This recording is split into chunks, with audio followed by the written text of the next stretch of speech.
Hello everyone, today we talk about Seigneurial Europe and the relation between the military instrument and territorial control.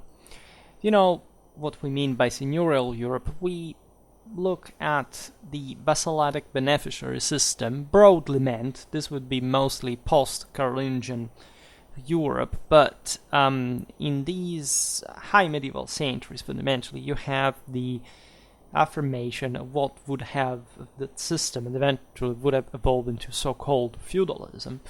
And that was after the collapse of the Frankish Empire, as you know, molded right from the bottom up and at the local level on these local seigneuries through different dynamics that are visible through many different fields of interest. For example, in Castellation, the development of military retinues of the dominus, the masnata. You have an agricultural approach, how the peasant communities were not just entrusting themselves to the defense of a lord, but how they were also changing their land exploitation on the basis, in fact, of the same seigneurial direction. There are so many different perspective sides from which you can study this part of history. In fact, I created, for this very reason, a seigneurial era, if I'm not wrong, playlist that mostly overlaps, in fact, with the Post-Carolingian one, the one about Feudal Europe. There are different types of videos, but some are, of course, shared because these playlist topics do overlap to an extent. All right, today we observe, as we were saying, the connection existing between the curtes, that is a term that in the Anglo-Saxon world you would preferably use the term manor, right? And every country in Europe sort of developed its own thing. Curtes is, say, continental European enough to make me satisfied, lexicologically speaking. And we're talking, in fact, about the court, about the center of seigneurial power, if you want. That naturally was not just a single fortification, single castle, but in fact was articulated in some sort of more centered fashion. We have already seen in other videos how fragmented, in a territorial sense, these seigneuries actually were. Right, and especially the largest ones in Europe were enormous, really straddling over hundreds of kilometers in width, and of course being discontinuous territorially and having different layers of control that corresponded all to the privatistic and decentralized system that had been founded. It had been unavoidable since the collapse of the greater state in antiquity, and the possibility, in fact, also from these post-Carolingian powers to have a direct public authority over these areas. And so that's why things were being molded at a local level through this very intricate and complex relation between the vassals. Vassal is also, every terminology is somehow anachronistic, even for the times, but of all these various powers, there could be at different levels. At this point, the same feudal hierarchy was not, fully enucleated, right? One of the criticisms, but you will always find on YouTube or elsewhere, pop culture reaches, this thing, feudalism never existed because, look, there was this guy who was like, the Duke of Normandy, but, he was vassal to the Western Frankish king, but he was more powerful. Well, thank my eyes, because he had conquered England at that point, and or had accumulated other territories as a consequence of that. But yes, there was a hierarchy. There was the concept of feudalism, even in the dreaded pyramid, does have a sort of sense, because yes, there was an emperor, there were kingdoms, there were dukes and marquions, etc. This was not categorically fixed in the sense that a duke could be appointed as a count and vice versa, depending on the situations, the years of a certain ruler, whatever. But this doesn't mean that a feudalism did not exist, and because a hierarchy and a discipline did exist. Even a public authority did exist, as we'll observe today as well, because this was not like chaos. This was not, say, no man's land. There was an order. There was a system, was an establishment, there was an elite, an aristocracy that did make things work after all. Right, and the way it worked is interesting enough because, yes, it does sound messed up compared to definitely a contemporary perspective in which the state is much hyper, sounder than that. But if we live in this world today, it's thanks to the concentrating effort of these powers that eventually succeeded in bringing Europe, as you know, through the feudal monarchies and so on, to a level of statehood that was really impressive and more functional than the ones also of Constantinople, of the Islamic world, and beyond at a point. And again, yes, lots of things to say regarding to that, because it's a heavy statement. I know that, but I think on Schwerpunkt we discussed it as one of the most interesting topics, not so much at length as it would have deserved, right? But on the long term, you realize that things were not, it's just the Western superiority is not just an opinion, right? There is some reason why that is the case. It's not. If you don't get that, it's because you haven't gotten there in the first place. It doesn't mean that it's not correct or that it does not exist. We'll pass through it, at least not all, but I did pass through all the various stages of, denial and dissonance and whatever, how this sounds to, absolutistic or, whatever, it's too, ethnocentric. No, there is a specific reason why I say this, and I think that just if you look at my other videos on medieval Europe, you will realize why that is the case. Anyhow, there are some things that are always worth repeating a little bit. In my videos, it's always a mix of both new things and sort of older stuff, but all molded through the peculiar perspective of the single video topic and theme, etc. So one of the most important concepts is, if you want, moral in nature, psychological as well. I don't indulge in psychologism, historically speaking, but there is no doubt that after the Post-Carolingian Empire there was a collapse that, of course, was lived as a tragedy that had struck morally and had been caused by the same moral decline of a certain system. We were talking about that the other day in the video about the Cluniac reforms.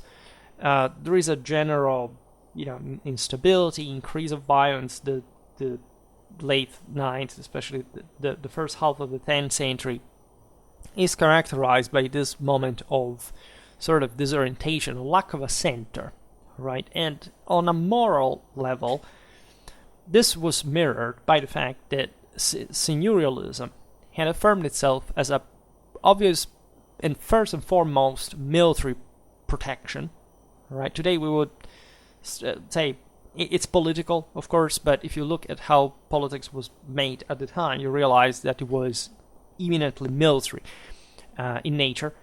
The same lords we're discussing here are the militia, right? So not the militia in the sort of modern sense, but the idea of knighthood, right? The milites, the military professional class that had been emerging from post-Carolingian Europe, and that could emerge in the first place through, after all, a contract, right, between the populations that needed professional defense, right, security, and the all the resources that these conferred to the lords, right. From the other side, of course, you have a degree of imposition, a degree of lawlessness, of of violence, of surely a degree of anarchy in some areas, etc. But when you actually study this, right, there is all a literature, I think, especially in the French historiography, that stresses a bit like this was a lawless place because, look, it's not a modern state. The French, of course, are in love with their Middle Ages, with the market, etc. But that's when it starts becoming something statal in nature, because they're a bit fixated with the French Revolution, understandably so, from their national perspective. But if you study the actual, and there's been les annales, but too much of structuralism, but when you study not much socio-economical history, but political and military, one, to realize that the logic laying under this violence was extremely crystalline. I have made a video titled "The Rational Order of Violence," which was, I think, about the peaces and the truces of God, right? So what was, in fact, put together a point to stop random chaos, violence, anarchy, etc. But when you realize how this happened, of course, was happening through the capacity of the major lords to field ever larger amounts of military force to use as a deterrent, and so to sort of stabilize, pacify, and order the system. And these had emerged from a much sort of more local and weaker dimension originally, right? So, of course, they had built their muscles through the same violence that eventually they were called to prevent. This is basically the history of civilization.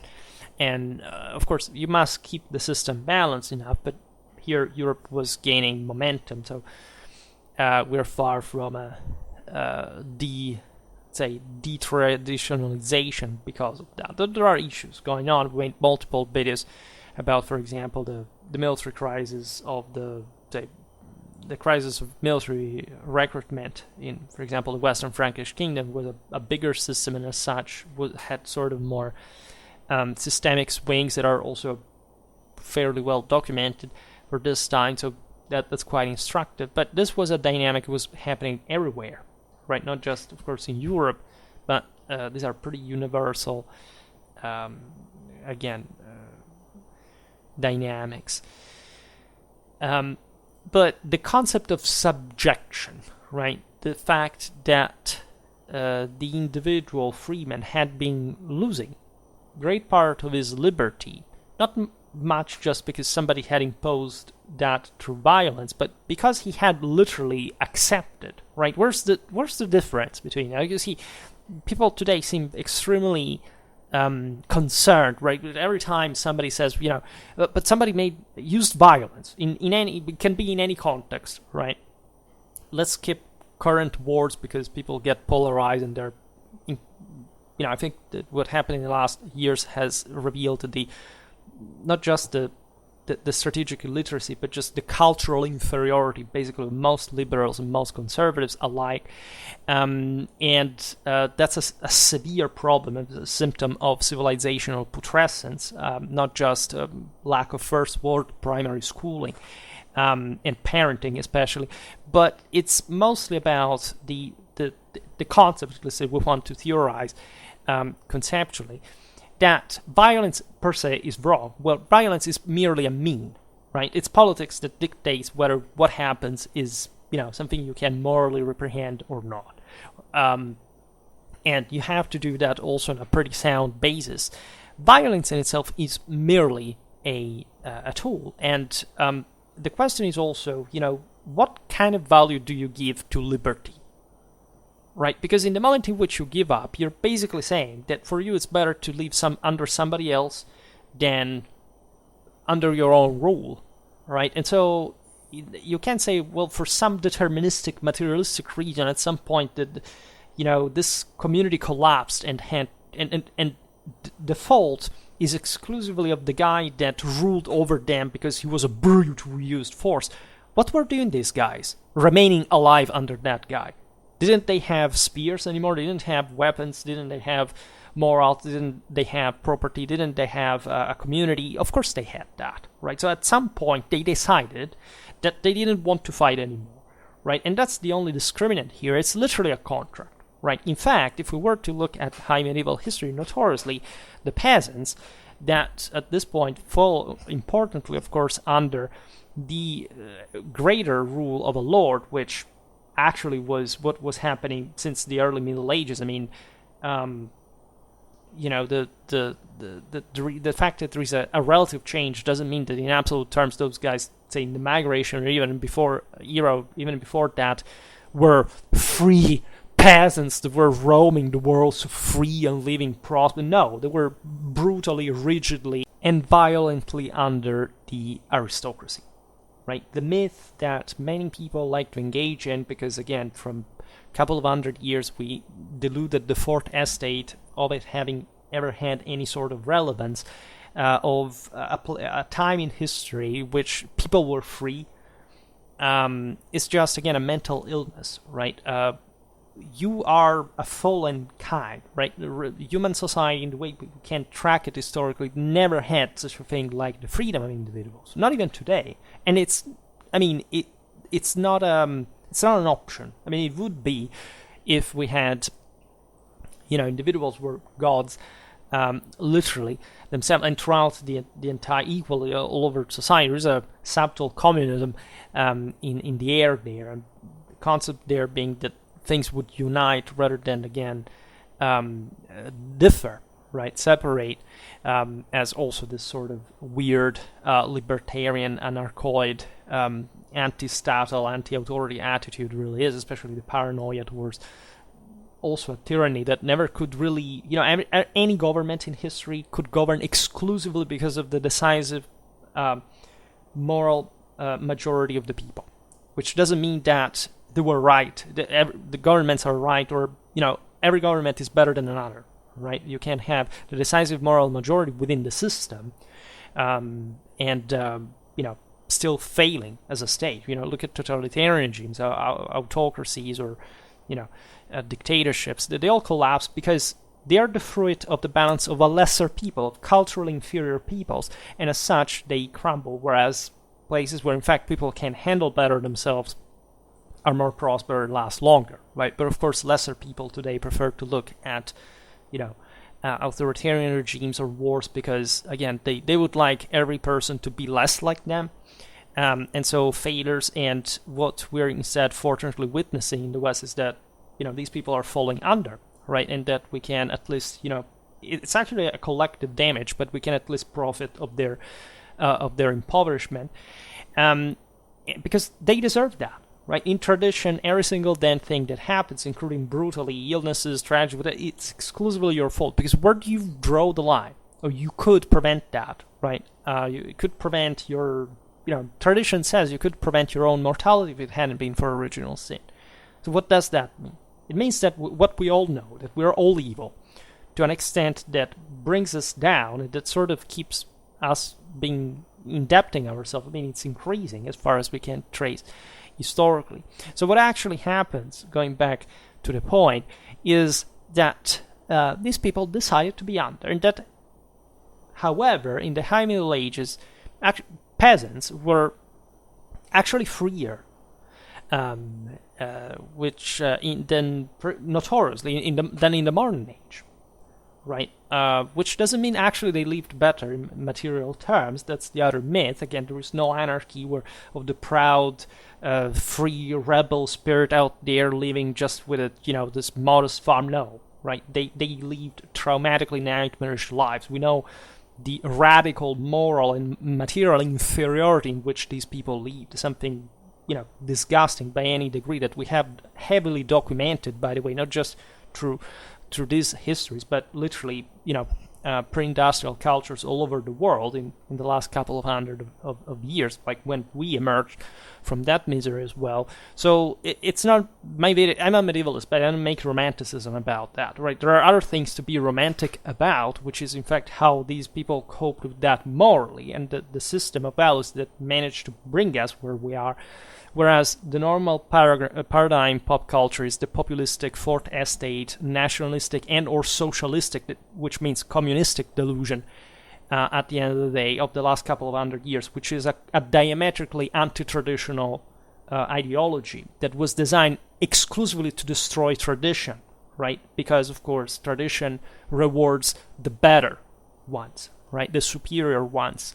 And the fact that they collapsed doesn't mean that the rest of the people were better. That's just what we remained with. Of course, there is some value in humanity that brought us somewhere, but mostly it's the work of the best that still, essentially, the others profit parasitically on. Hence the incapacity of most people, actually, but, to do anything. But we still have to make some good by saying, at least giving the chance of people of proving themselves and not simply bringing them back into abject slavery just per se, because it does turn out that those are inefficient systems, or at least there is a problem with that to some extent that eventually collapses, as history teaches us as well. But it can easily come back if the conditions are set, right? Which wouldn't be a better thing, but it simply happens historically. We know that.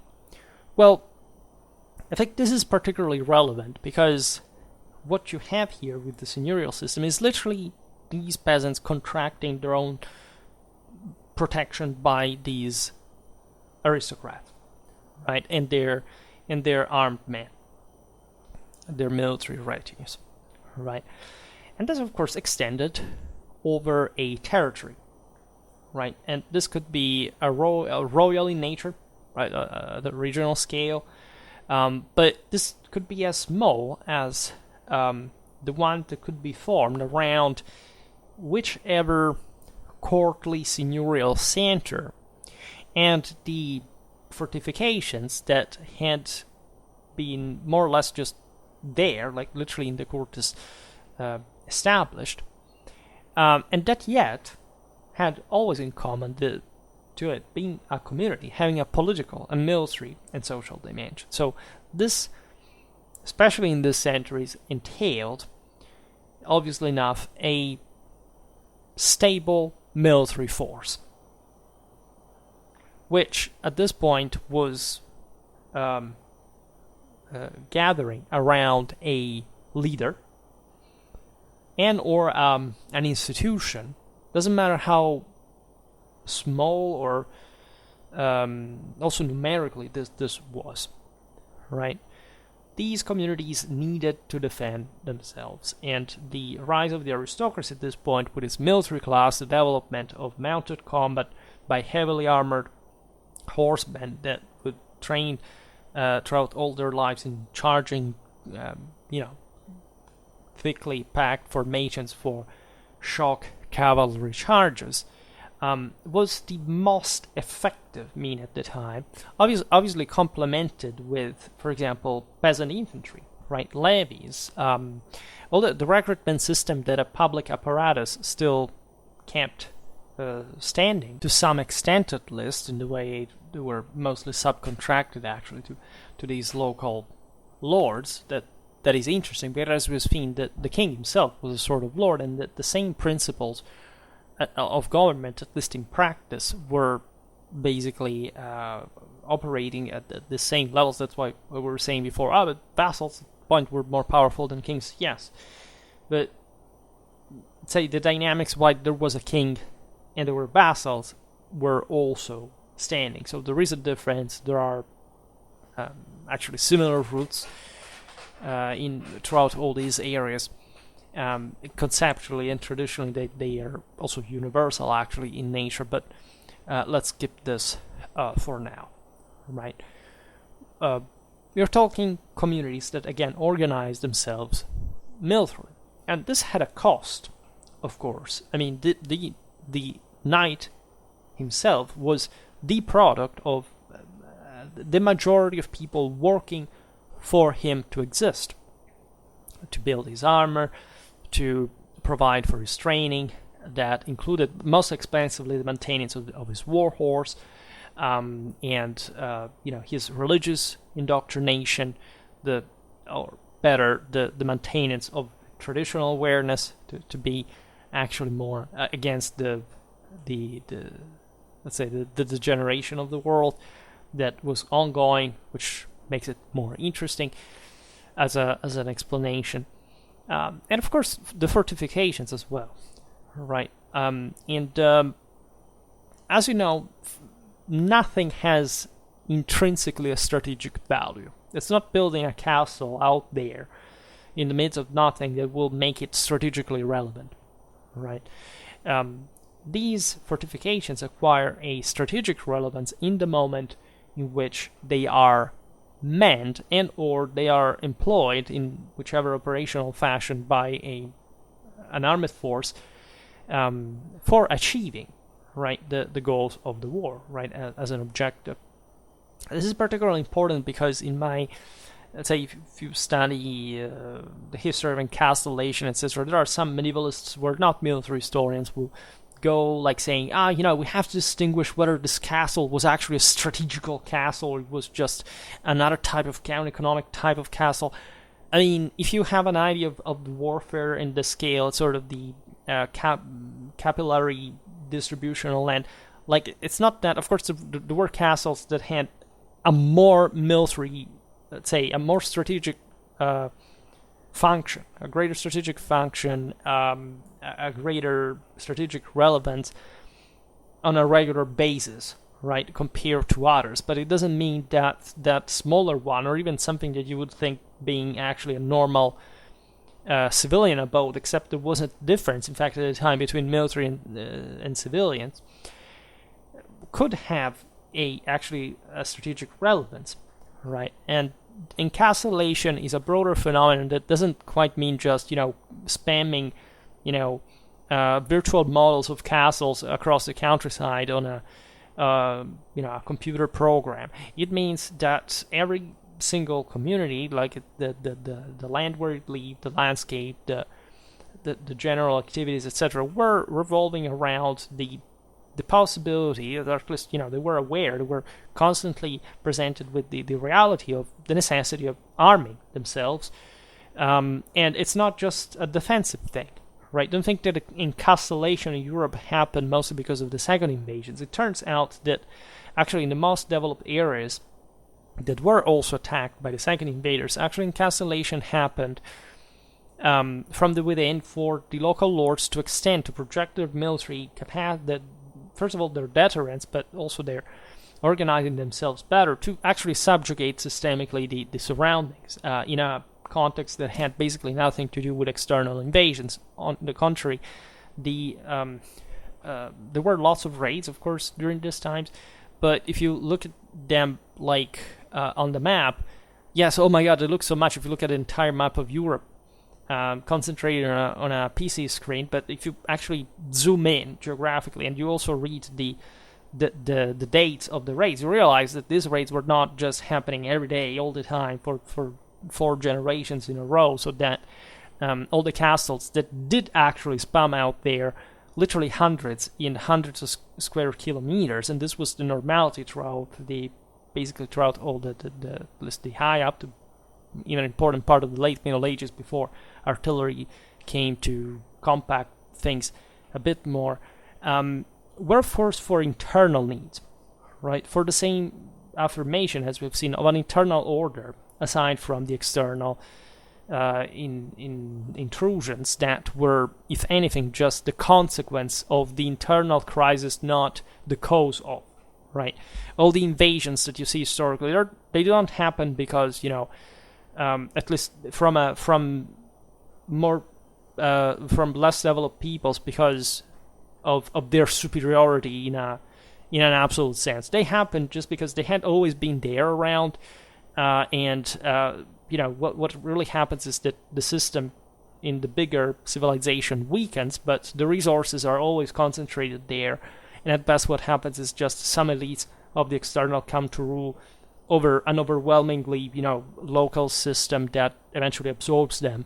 And yes, there are important moral fluctuations and cultural influences, but fundamentally in this case, especially, of course, continental Europe didn't have much to fear in a civilizational sense, or the possibility of destruction, of destabilization from the Normans, the Magyars, and the Saracens, right? There are some areas that were some sort of similar to them, like in the, in the eastern frontier of the Eastern Frankish kingdom, yes, Saxony, Thuringia, Bavaria did risk to be compromised by Magyar invasions in a political, institutional sense, but that's basically where it ended, right? And it didn't even happen. Actually, it's exactly from there that the empire of the Ottonians rises again. So I think that's pretty telling in the first place. Speaking at the beginning of the fact that Western superiority is not a matter of personal opinion, by the way. Fortifications did cost at the time. As we were recalling, this was still, even in the more developed places, a remarkably miserable world compared to what we are habituated to materially, right? And the elite embodied, if anything, the moral standards that people today do not have quite more, and even the rest of the communities to some important extent, but mostly by their chiefs, right? And these fortifications, as we explained, were extremely complex in nature, right? This is a bit like when you tour Europe today. There are paradoxes regarding the touristic attractions of medieval times, especially when we talk castles, because of course the most famous important castles are here. We can visit them, and we do not see, say, the typical one of the 10th century, because this essentially developed in the late Middle Ages, in the early modern age, depending on where. There is also yet another paradox that there are, say, countries that at the time were not really more fortified or had more better castles, but since sort of they remain backwards in the history of civilization, while the more advanced countries sort of got rid of castles, these sort of remain half asleep with castles around, and so we associate the Middle Ages with those countries more in a sort of more archaic, primitivistic sense, whereas actually the way more important and interesting fortifications, a system of fortifications, were present, in fact, in Western Europe. But consider, in fact, that in the space of hundreds of square kilometers, which was not that much, you had literally hundreds of these castles. Of course, they were nothing particularly impressive. Again, also from a material point of view, what we see most of today are, stone castles that are the castles for us. Those were things more typically developing from, say, as a standard, also some provincial relevance that equated to smaller or less castles being built around because of the effectiveness of their deterrence from the 12th century, right? There are places in Europe that have also less that, right? Less of, say, of the material availability. There are areas where the Roman vestiges worked like that. The city is a massive fortified infrastructure, which in pop culture people do not seem to understand that medieval urbanism was actually a much bigger deal than even the ancient one, but for some reason, no, it's castles, Cities are just not medieval enough because, I don't know, in our fantasies based on just certain parts of Europe at certain times, they're not there, so it must not be the Middle Ages, right? That's where, again, people lose, and you can immediately measure the sort of disorientation of the individual in front of history. While we do have actually some idea of how the systems of fortifications work in certain cases, right? We have, for example, the Alpine defenses, right? During late antiquity, the migration era, later on, and those came to say that they had, of course, they sort of consolidated over centuries. They developed. It's very complex to look at them, but there is, in parallel to the geographical boundaries, some greater capacity of reconstructing how these fortifications were interdepending on one another. When you talk about literally vast areas, like, I don't know, open areas like northern France or northern Italy, the flatlands, right? And you realize how rich these places were and how many castles there were. of this size that naturally cannot be documented. I mean, not even investing. I don't know how, basically a huge chunk of world economy should just be devolved to unearth all these traces, by the way, of these fortifications. At some point were also dismantled scientifically and precisely, etc., to try to have even an idea of how it could be. I mean, there are too many. There is no study that covers the extent of this, that can measure the interdependency, whatever, but the politics that we see, the war that we see in these generations was based on it. These fortifications did have a strategic relevance, yet we do not know practically anything, if not from single examples that again are detached from the world. It cannot tell us much. That's how severely limited archaeology in every single instance really is when explaining history in the first place. And that's a tragedy objectively, but still one can, and that's why people should appreciate history and more the moral dimension, not the material dimension more. The history that you see is the reality that was at the time. The campaigns, the armies. I made a series last summer looking at Ottonian warfare, right? Campaigns in Central Europe in places like, I don't know, Bohemia or Lotharingia and so on. And from there you have a very few info, but sort of, it sort of gives you the idea of how that warfare worked, and sort of you can plastically even realize what the thickness, for example, of these fortifications, how heavily they affected the political, strategical, and operational, and of course also tactical dimension of even great powers for the time being. So it's really crucial to understand this part of the Middle Ages also through that, right? At the simplest level, you would think of simple adaptations and reinforcement of natural accidents of the ground, for example, right? It's obvious that castles were more often built over some hilltops, right?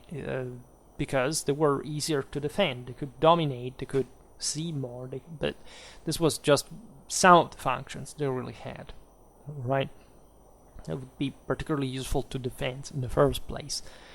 You would have towers or castles erected within or close to villages or courtly centers, often in this naturally elevated position, or when that was not possible, on artificial moats that were built on purpose, in fact, or pursings and ditches disposed around more or less dense population agglomerates.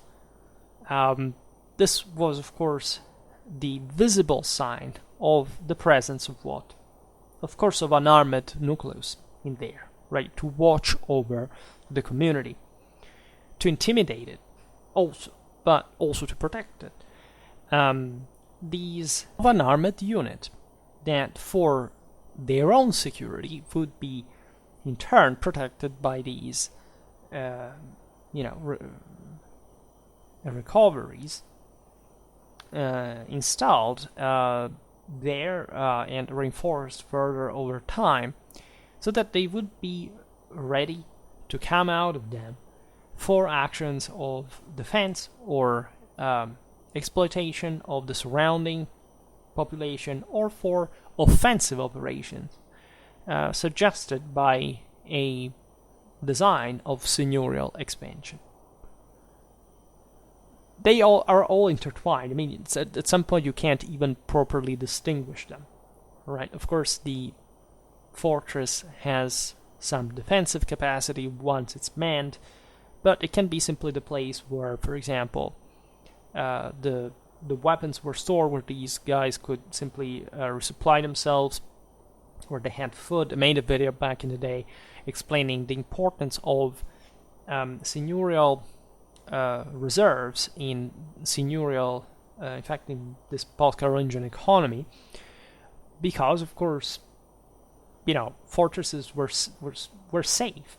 As such, they needed just to store this wealth, but this could be used in times of famine, for example, of poor harvest, etc., to eventually make the population more dependent on the seigneurial reserve that could help these people. More typically, during enemy raids, the population could come to live for a while within the precinct of the seigneurial fortresses, right? So everything had a design. Equally, from this center, the armed men of the Lord could launch offensives far away. Like their lifestyle was quite itinerant and errant at some point as well. These guys were quite interesting types from a military point of view. We will surely delve more into the 10th century historical military units, because again, as universal as the Frankish milice really is in Central Western Europe, you really have, let's say, a lot to say about him and the development of this warfare. We made recently that video about the birth of Carolingian cavalry in the 8th century, but there is a past and a future as well of these guys. So Europe as a whole is really dynamic. It's very fascinating and quite violent at this point in particular. You can imagine all the different types of interventions that these armed retinues could perform. There is, in fact, in a strategical sense, an aspect here. Let's say, what was the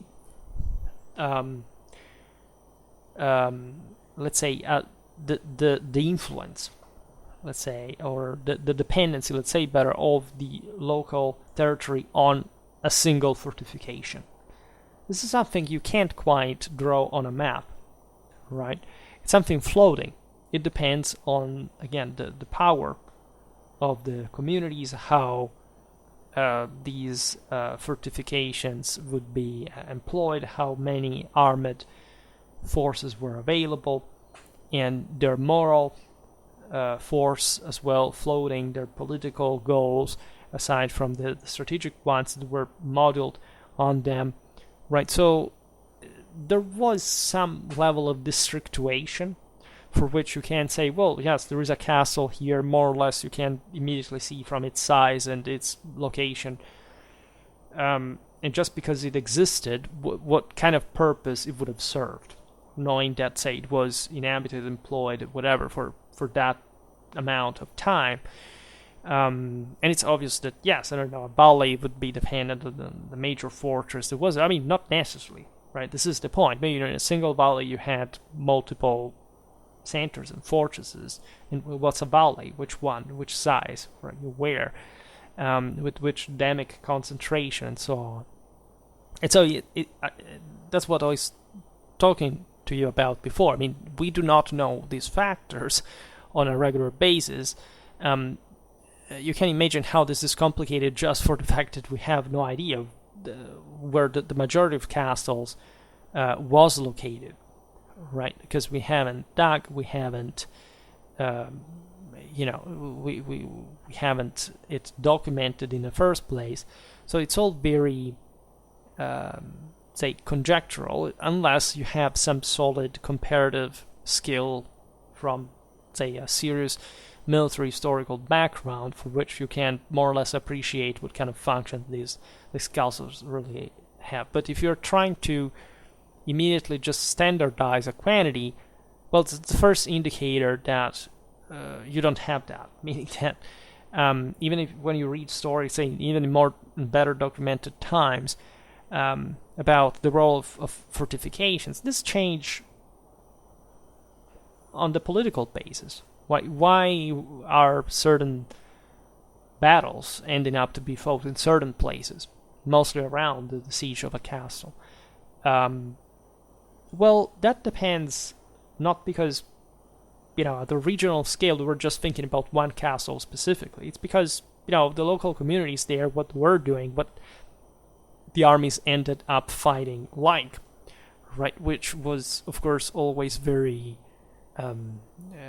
say, varying and non-deterministic in nature, right? That's why it's somehow it gets down really to studying every single campaign or battle to appreciate this on a scientific scale, right? You can't quite do this work without being more or less habituated to the local military history of it all, which is what normally they don't teach you, at least in the world. There is not a place where you can fully study with the proper timing and resources this, right, as a curriculum goal, as a program goal. There isn't such a thing. There are most of the strategic studies are a ridiculous thing, right? They make you study something extremely simplified about some battle, some campaign, and then they pretend you to be told about strategy. That's not how it works, right? And I'm extremely dissatisfied with most strategic studies, and especially for the Middle Ages, to say the least. But it's generally the lack of Clausewitzian culture that ruins it all, right? So the area that a single fortress could cover could at some point be indicated by, for example, a royal decision. Kings were still there, and everybody was okay with that because kings could be quite useful to legitimize your power. Such as in this case, you had a fortress, you would give something in exchange to the king for the recognition of your control on a certain area, and so virtually that's what this castle controlled. And both authorities would sort of recognize and reinforce each other, and so being able to influence one another, these local powers to be co-opted, the kings to have more territorial control. That's how mostly it happened. And you do have, on multiple occasions, also in this time, certain diplomas that objectively do show the granting of castles or city walls, for example, as we've seen very often on Schwerpunkt already, to ecclesiastical entities. Right? This is typical. Right? Castles mostly to the lay nobility, but not only. Right? Bishops began, especially in the age of the second invasions, to have properly a military control, not just on the town watch or whatever, but the actual territorial control, right, where public authority had failed, right? And again, cities are underrated in this military function, as always, because again, for some reason we associate the city to some sort of more bourgeois reality, but some of these were massive, gigantic infrastructural things, but from Roman times, reinforced further, and this is particularly evident in the later Middle Ages, but already at this point, right? And in most of these cases, what you actually see, however, is what, again, it's granted on a political basis, which doesn't mean that simply by knowing what you control, because, again, a royal diploma says that first of all, you actually do it. I mean, most of the times that would be the case if you know eventually that they managed to maintain control on it, but it still doesn't tell you exactly what kind of, how far, this direct control really went, right? And of course, again, there were various degrees of vassalage that corresponded to the decentralization and privatization of this control. So that's also all a relation that you have to investigate. It's not that simple to understand. Indeed, there is, however, from the side of, here I'm exposing the problems that we have, first of all, in reconstructing this power. But of course, this power did exist, even if limited, as we've seen, and sort of difficult at this time. There was definitely rationalization, power compaction again, it was people deciding how much this power would extend, right? So not the size of the fortress per se, or again, the fortress as such doesn't have any strategical relevance. It's just what kind of control you have on it, meaning people, soldiers, whatever, that you use, right, to work in there, to find in there, whatever, that makes that, right? So over time, what you have in a rather spontaneous process is the establishment, first of all, about, say, a single castle, maybe a ray of some kilometer, which doesn't mean that this control wouldn't actually overlap with others, as we will see now. It one of other fortresses, other lords. We explained this also from an economical point of view in other videos. There were lords that literally shared the control on the same territory. Maybe one guy got the revenues out of the bridge crossings, or another from the mills, right? Or they had a shared responsibility for in the defense of the areas, similar things. And of course, their power was unequal, even when, say, were shared equal. And maybe these guys had, I don't know, one had out of 10 districts like this, and another guy had only one, another one. So how did they interact? Again, you have to study the entire history of the country to sort of picture that concretely. Of course, the most important objects of control were the people, right? The most important thing is the community. It's not even the land, because it's just like the castle. You can have land, but if you do not have people to work on it, you don't know what to do with it. So this control would be in relation to the presence of landed assets, but of course of the peasant communities working there. So the lord of the fortress, as such, would consider this as much as the presence of other castles, right? There may have been just a broader strategic interest in the area, just to control a certain place, right? You wanted to watch over, for example, the passage of certain forces across it, right? Or you wanted to leave it inhabited. You wanted this area to become sort of a battleground, which we saw it, for example, during the Reconquista.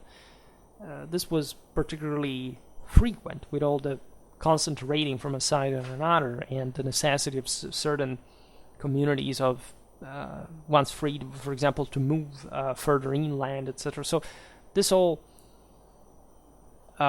matches, again, the peculiar context that you're discussing. There were fortresses that were built literally in areas that, yes, were involved in warfare, but these fortresses were built to be sold. That's a very interesting thing. This is especially in the most monetized economies, right? There were guys that were literally not even technically the lords of the areas, but they erected fortresses and they sold it to someone. Right? This was done, of course, in accordance with public authority to some extent, because, of course, there were specific privileges, just who could build castles. That was an incredibly relevant thing in the law of the time. So, to prove also that, in spite of the proliferation and the unchecked proliferation of castles, still the powers that were forming were still considered on the basis of, in fact, what we have defined in other videos as the banal authority. So de facto military control of the area that came together with certain responsibilities that could be conferred by central authority, and that's why the latter was so important. Because if you had achieved that kind of power, the public authority could legitimize you in maintaining it on behalf of the same monarchy, and so that would contribute to that further process of, recompaction that would exceed, of course, this seigneurial territory, because it connected itself with the monarchy more, at least, than before. The king's authority was felt out there, even in the moment of greatest fragmentation. Right. This is the incredibly complex dynamic behind this political recompaction. And the interesting aspect is that there was never, or almost never, the exact overlapping between the landed asset of the lord in the zone, in the area protected, because the seigneurial assets rarely constituted, as we explained before, a compact wall territorially. Right? There were lords that derived, for example, their power, their wealth, because they controlled maybe some assets in an area that wasn't even particularly fortified, but maybe these guys controlled castles in another area that was very poor, but still strategically relevant, to the point of this guy being able to make political leverage on the other communities in the other areas and other lords, in order to essentially manage this power sharing as well with them. So that was not particularly important, and especially so in the more developed areas of Europe, because the political interdependence was much more floating above, expanding, right? I mean, it's very easy to think like, okay, I'm a lord somewhere in Central Europe, and yes, I owe my allegiance to someone in the higher spheres, but de facto I'm out here at the head of a castle and controlling, just some kilometers around, and that's basically what my life is about. Another thing is, if you are a major vassal of the Western Frankish kingdom, or Burgundy, that maybe has, goes to Italy to become king there, and but still has land on the other side of the Alps, that is about power brokering at a much higher scale, right? I made a video about, for example, Hugo of Provence, right, as king of Italy. That's quite interesting. We talk also about the kingdoms of Burgundy / Arles. So we have seen there how in the Rhone Valley, like the power of Upper Burgundy of Arles, of neighboring countries, would allow you to do different things in different places that simply would, for example, receive you because of the aforementioned protection seeking. I mean, you could man certain castles somewhere because literally some local aristocrats, by the way, would let you in. This is the concept of the elective monarchy, after all, right? Who does confer power to whom and why? Right? It's mostly the need of protection. You must have the strong man that, however, is not strong enough to dislodge the local aristocracy that decided to make it stay in there.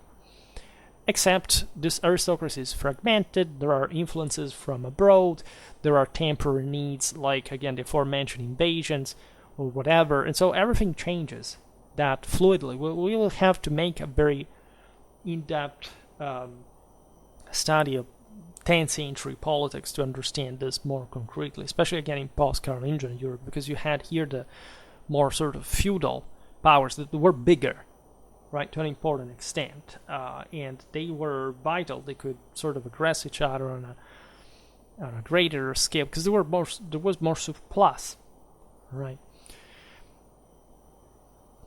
There are interesting differences, for example, with Anglo-Saxon power sharing, right? There, a feudal society had not developed, and so you would have similar dynamics, but at a sort of flatter level.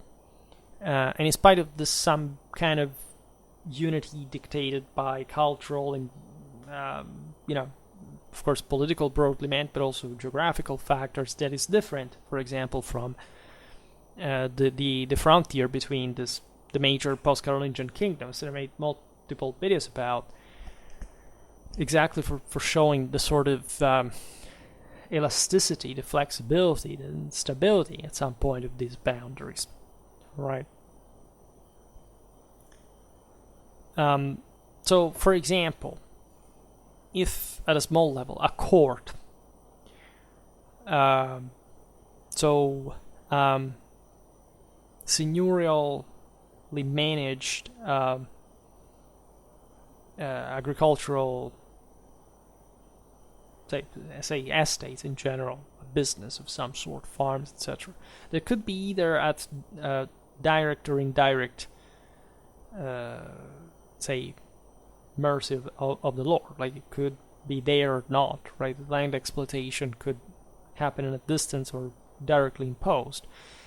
And as a unity that making in turn part of a wider landed estate of a great family or an entity, whatever it could be, again a diocese, it could be an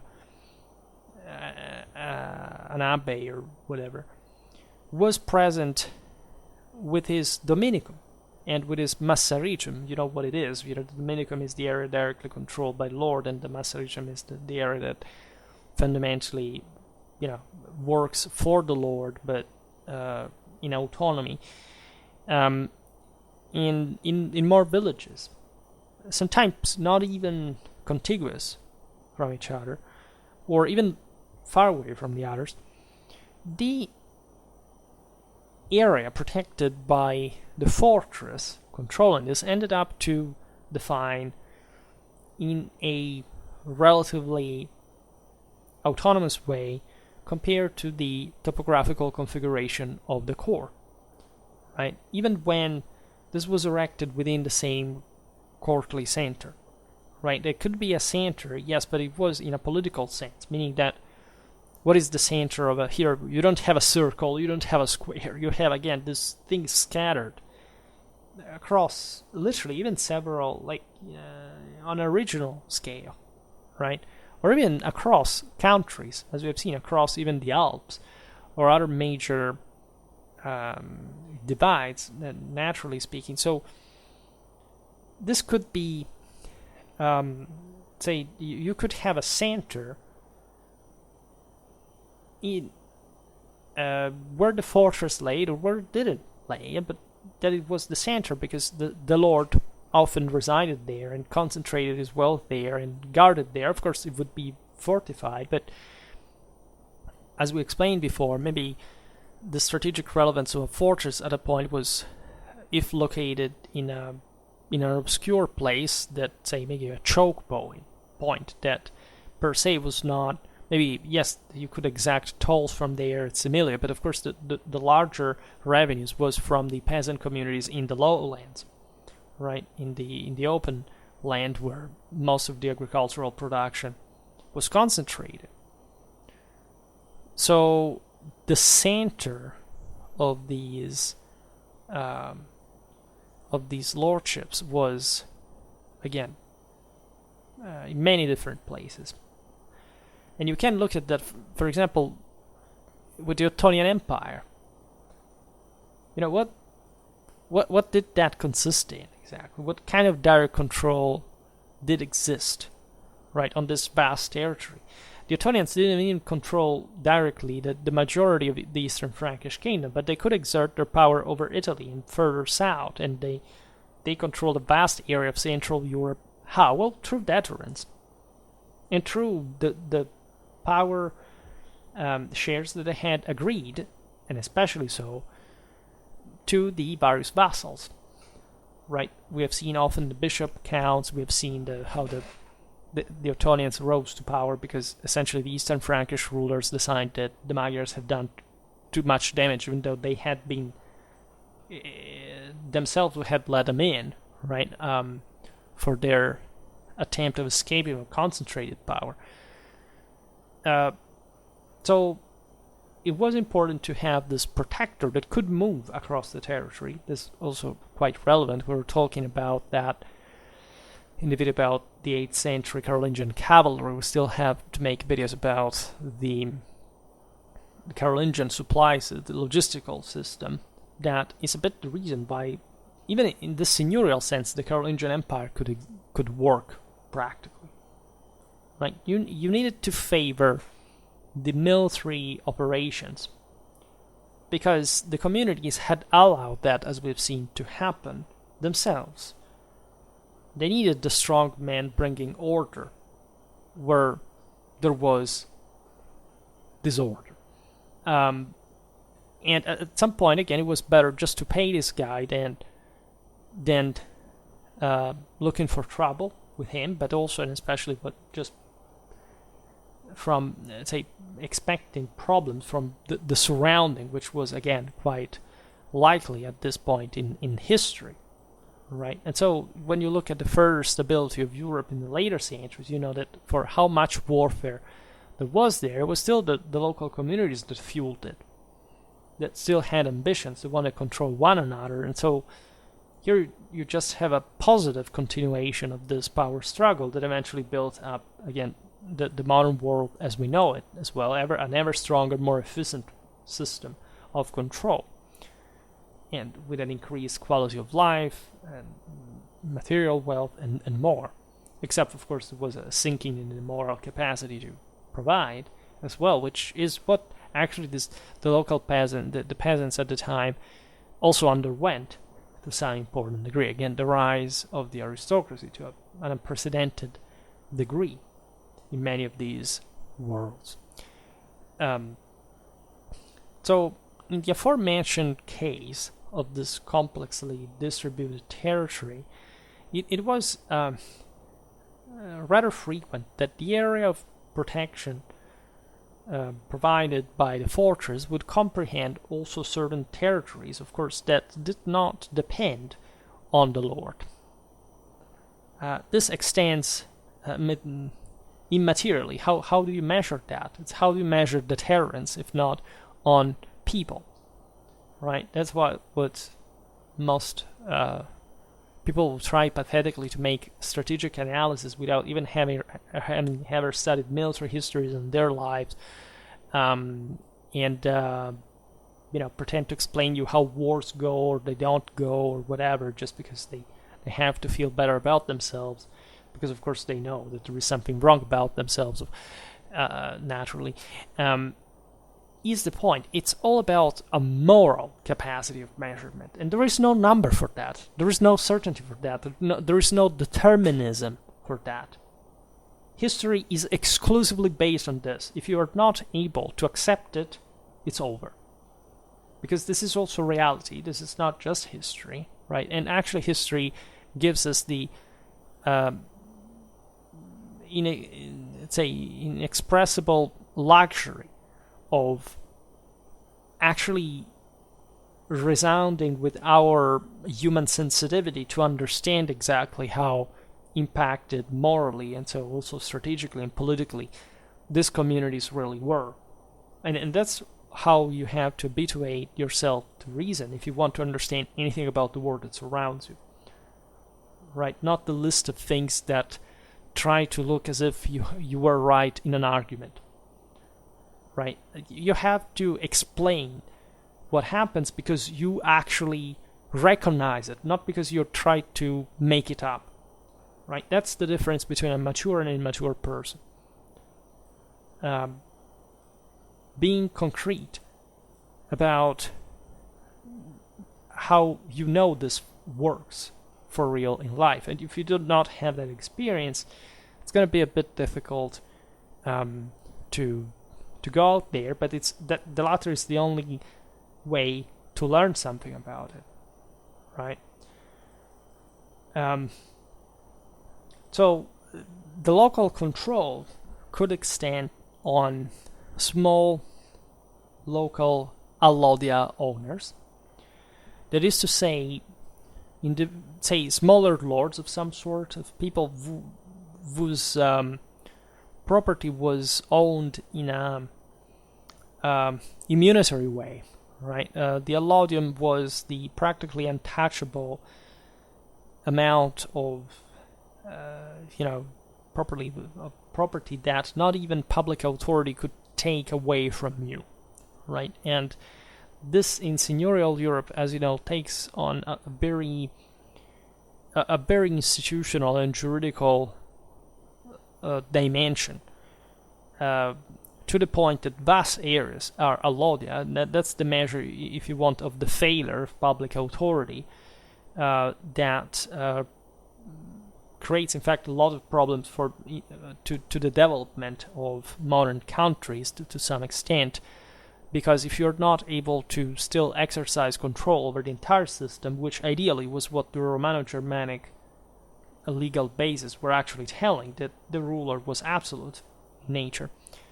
Here you see it's that kind of thermometer we were just discussing is, the extent by which this was true, or not true, right? And at this point, especially, overwhelmingly, the latter. Of course, nobody ever has a full control; just God has. But the High Middle Ages is the moment of greatest institutionalized fragmentation, where you can see how, in fact, there was actually a greater power wielded than in early medieval times, but to an extent it was much more territorially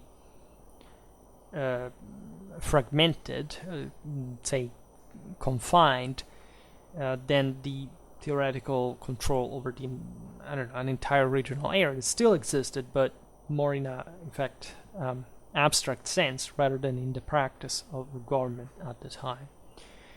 There were other lords, in fact, present so people who exercised their control over other communities in the territory that this fortress could control, right? And sometimes these were, as we explained before, people who were in fact lords of other areas, but that had property control, say, in part defended by somebody else's fortress, which may have not been actually a great idea, but still, if the relation was sort of, cooperative, could lead to power sharing as well, right? Maybe, again, that was a contribution to the same fortress for some reason, some political pressure used to control that other lord in another field, right? You would have the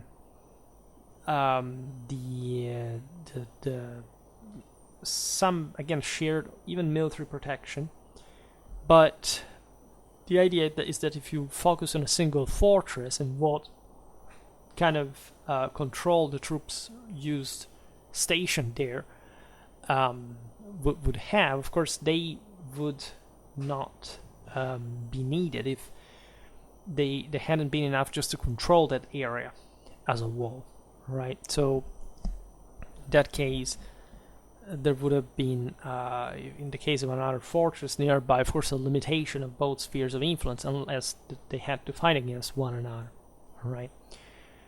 And the economical interest could bring, of course, to try to control different areas at the same time, even though those who were there were already protected by someone else, and that's where you would have this constant struggle between this masnatas and their brutality that sometimes did render the area sort of an inhabited frontier, even at a small scale, but still because the fights between the two would take place there. And of course there was a great deal of that. This also depended on the military entrepreneurship of the local lords. Some were hungrier, others just wanted more stability, right?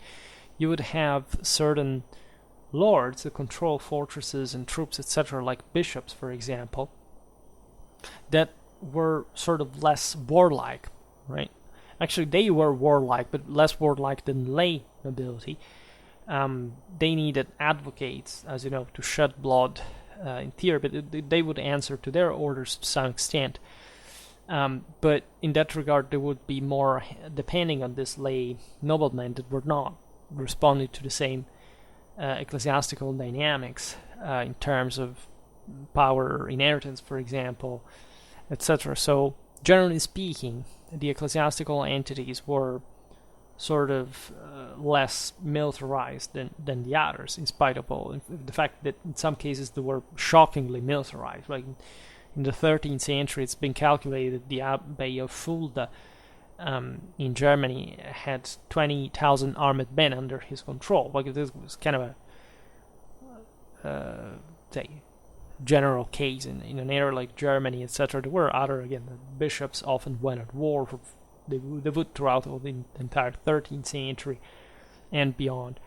But there was also, at that point, we are out of the period we're discussing today, so there's a bit more of statehood, a bit more of regulation. Bishops tend to eventually be more bishops and states to be more states. But indeed, in this time, as we've seen, especially for the cities, bishops have a massive military power, especially for defensive purposes, because again, cities do not quite normally engage into pretty large scale operations or whatever.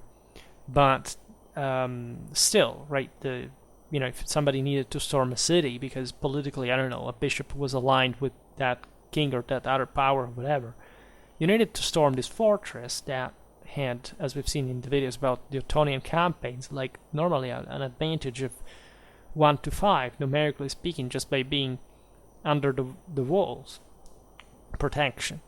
And that did really count, strategically speaking. At some point, some armies were just to pass by, right? Maybe his militias were actually not that good for much else, but still, the same cities were garrisoned with militias that were there, that lived there, to start living there. We've seen it especially in the case of the Italian communes later on in the 11th century, but that's also pretty much universal in essence, right? You have basically the same types of troops, as we explained, developing in Europe at this time, and the Milas is a bit of a, he can be employed everywhere, right? They're the same guys who stormed the fortifications, so the effectiveness of cavalry as well against the fortifications of this militia against the fortification is remarkable. These fortifications are modest altogether, after all. There's a lot of siege warfare, but there are not attack-proof fortifications. You would always have these militias trained and fighting for the storming of these fortresses, and you can imagine all the various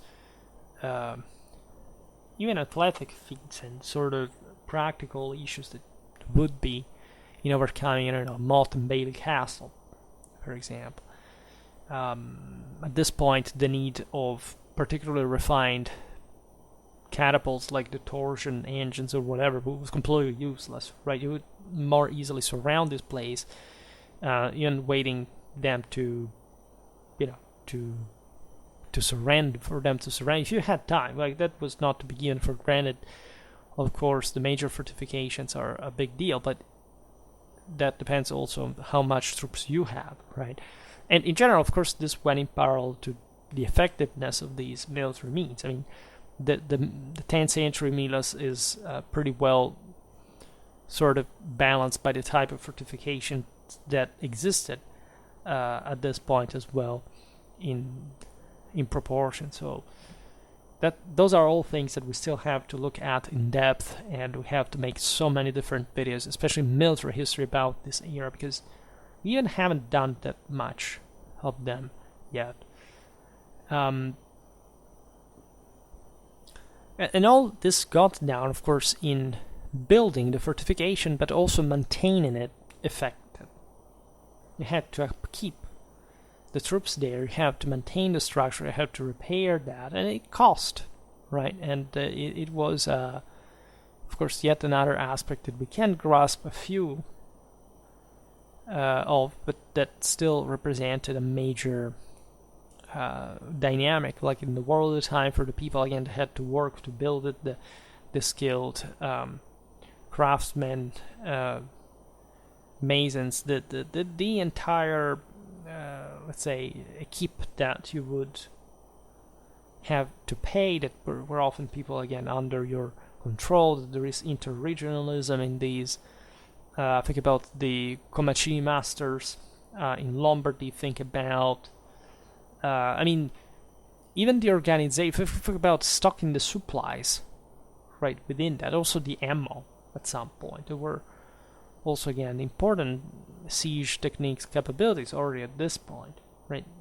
Big sieges are rare, but they existed, and these militaries did have the capacities of, of handling that. So it's incredibly variegated. Like, you don't find it so easily expressed in a straightforward article or whatever. There is something on this, but the point is that you can't fully, again, understand this until you study the local military history.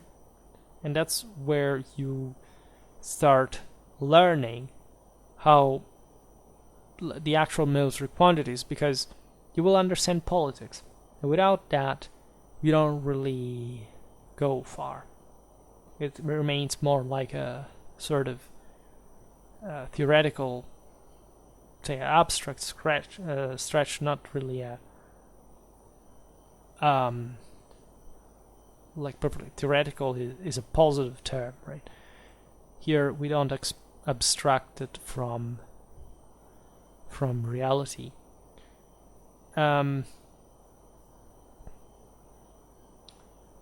So it's again, it's always interesting to talk this stuff, because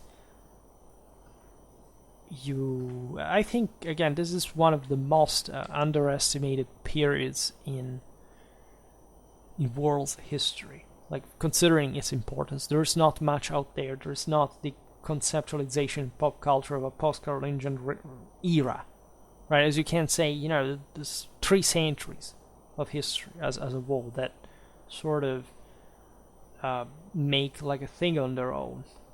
It's not conceptualized yet, and instead most of, say, the Middle Ages remained impressed by what was established at this time. And so, needless to say, this deserves way more attention, but again, I'm making enough videos after all since the beginning of Schwerpunkt on this topic, and I hope that this stuff will be recognized to some useful extent if the channel grows. For today, however, I stop it here. I just hope that you enjoyed this video. If you did, please share it. Otherwise, leave a like or subscribe to my channel if you're interested in my upcoming content. As always, I thank you heartily for listening to me. I wish you a nice time, and see you next time. Bye.